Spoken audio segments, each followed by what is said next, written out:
Hello, fellow YouTubers, friends, family, loved ones, and puppy dogs of all kinds. Why not? This is Call of Duty Ghost Extinction gameplay. Basically, it's just the tips and tricks on how to actually survive this. What the best setup is for certain situations. Quick little tips here and there to help you out. So one thing you want to make sure, you'll notice the challenge right there in the left-hand corner, bottom left-hand corner. Don't take any damage from aliens before the hive is destroyed. So this isn't too hard as long as you have a good team, or not necessarily a good team, but people that listen. You just want to kind of stay back. You don't even need the drill. It needs to be repaired. You don't need to worry about it. If the drill needs to be repaired and it's about to finish, just let it finish. As long as it doesn't die in the amount of time it takes to finish it, then you're fine. The more you can do these objectives, the better off you're going to be in the long run, because you get extra skill points to level up your actual task. And you'll notice I just picked up a Soflam. You want to make sure that you're searching for items. There should be, just in the outskirts of the actual map, there's places you can search. You want to make sure that you're searching there for, there's a couple different things you can get. You can get a hypno knife, which will actually turn a alien extinction, alien creature, make him part of your team. There's a flare, which is kind of like a monkey bomb in zombies, where they basically all go towards the flare and try to, they basically just go out, they're attracted to the flare. And then there's the Soflam, which is good for the big hives, like this hive right here. You'll notice I put propane tanks on it. You want to put propane tanks on it, but you don't want to necessarily blow them up before the health bar is up now. So it's fine to go ahead if you were there to blow them up. But you don't want to blow them up before the health bar, because it basically does nothing at all. One thing I would recommend, this is the last pistol that you unlock for Extinction. It's a fully automatic pistol. It's a pretty nasty pistol. So I would recommend probably that pistol, if any of them. The class setup, I would recommend Medic. You can do whichever one that you want. Medic is good, especially for like the run back, for reviving people, for speed wise. Medic is pretty good. As far as that's concerned. The weapon specialist is pretty good as well, but medic is going to be the best. So right here, there's like a little money thing right there that you get $3,000 for. So you'll notice everybody starts throwing everything out. You want to make sure that you have less than $3,000 when you pick up that money sign, because when you pick it up, you'll get an extra $3,000. You can't go over 6,000, so you might as well throw out whatever you can, help the team out, and get filled up on ammo and everything. So I'm going to go ahead and just throw that out, because I want to pick up the 3,000 real quick. Bam, 3,000. So I'm at 5,500. So it's good to make sure that you actually throw it out before you do anything else. Also, as far as like spending your actual talent points, I would spend them on your actual pistol first. Pistols are pretty nasty. You can actually, once you get so far, with your pistol, you can get 2 primaries along with the pistol. So I would do that as well. And the last one, you actually get dual wield pistols, akimbo pistols. So those are 2 are always better than 1. I can't really complain.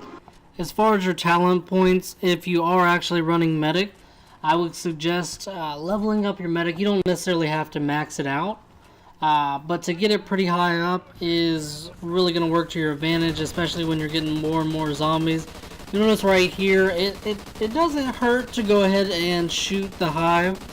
I go ahead and, since I did have the fast hands real quick, I went ahead and unloaded the light machine gun, because it takes so long to load without it. A good thing to have is the automated sentry, basically right there.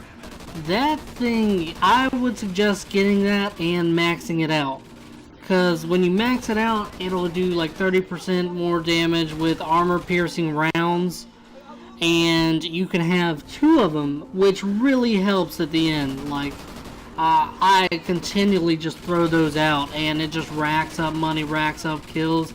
I would suggest having that. The other turrets that you have to actually man aren't so great, at least I don't think so.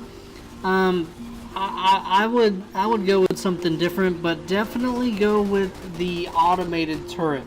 I would suggest it. It really kind of depends on what everybody else is running with. These were randoms that I was playing with, but we kind of had somewhat communication, so we did figure everything out. I ended up rolling with the, you notice the down D-pad, I roll with the random right now. I normally do vests. Vests are good to throw out anytime you're about to die.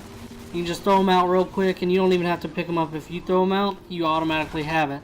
So if you can max out a vest or get somebody in your party to max out a vest, make sure you go ahead and do that. So I can't actually carry any more money.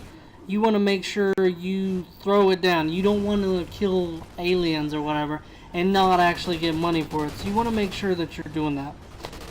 This is the final part. Not the final part, but the last part before you actually detonate the nuke. This is where the sentry guns are going to come into hand. You'll notice I just keep throwing them out because it's so ridiculous how it gets right here. People, I still have the SOFLAM. I actually end up keeping this, so I didn't even realize I still had it.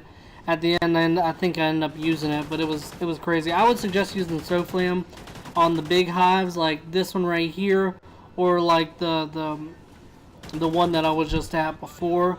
I did actually do some editing to this video. The whole gameplay took 55 minutes, so I doubt anybody wants to sit through a whole hour of watching me kill aliens for tips and tricks. So basically, this is just the meat and potatoes of the bunch, if I may.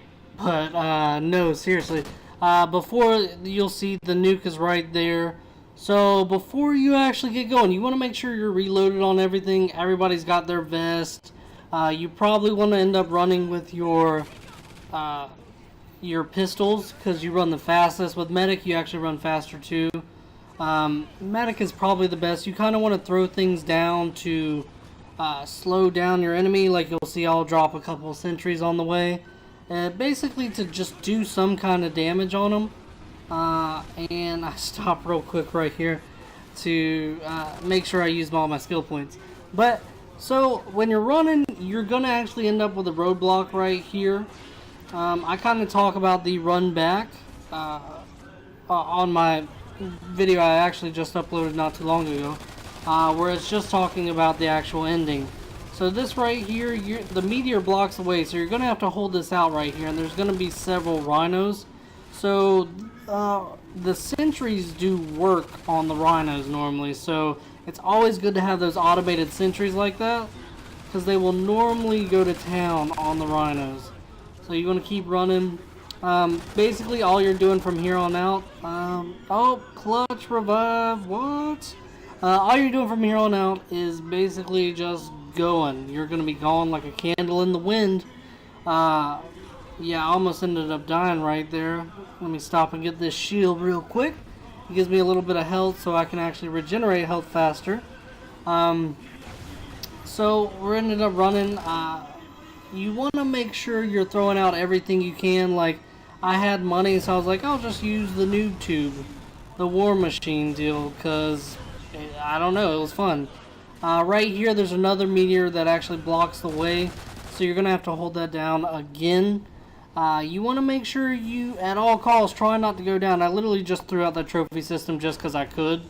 No particular reason. I'm just reviving people, and we're trying to all make it. I don't want to leave anybody behind. I was trying to get the achievement for not leaving anybody behind. This was the second time I actually ended up beating this. First time I posted earlier. Tell me what you like about that. But basically, guys, just let me know what you think of the video. Let me know. Oh, this is when I use the SOFLAM. I forgot about this. I was like, oh, let me see if I can get more points. Just kind of funny that I forgot to use it, and then I try to use it. So let me know what you think of the video. Like, subscribe, comment. Let me know if you want to see something in particular. There's the achievement for No Man Left Behind. Here's my setup that I was running. As you can see, you always want to max out your sentry and your pistol. Those are going to be big things to max out. You can kind of pick and choose what you want depending on the team setup that you have. But again, I would probably recommend at least your pistol and your sentry, the automated sentry. If you don't have that yet, you can work with other tools. That's just something to keep you going. And if you would, hit that like button for 0 downs, 4 revives, and a clutch